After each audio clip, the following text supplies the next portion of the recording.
Tara, turuan ko kayo paano malalaman kung luto na yung itlog o hindi.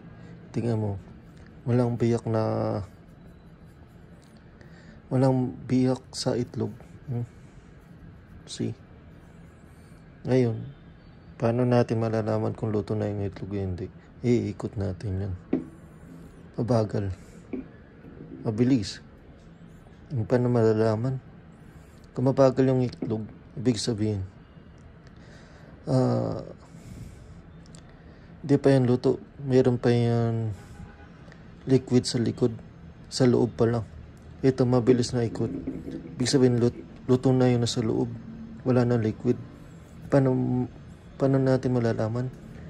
Buksan na natin para sigurado. Alam na natin kung luto yan o hindi. Tara, let's go. Sago. Ito luto Iikutin natin yan. Luto to. Buksan na natin yan, bro.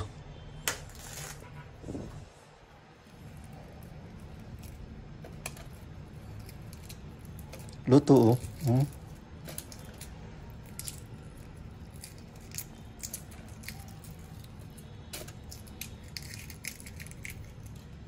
kainin na natin, sayang to, bro. Ito guys, yung hindi pa luto. Tingin mo. Mabagal yung itlog. Paano natin malalaman yan kung di pa yan luto? Mabagal yung ikot nyo. Mabagal yung itlog. Mabagal yung ikot nyo. Di pa yan luto. Paano natin malalaman yan na hindi pa luto? Buksan natin. Buksan natin. Tingin mo 1, 2, 3, go. Tingnan na yan. Di pa luto. Yun lang. Thank you very much.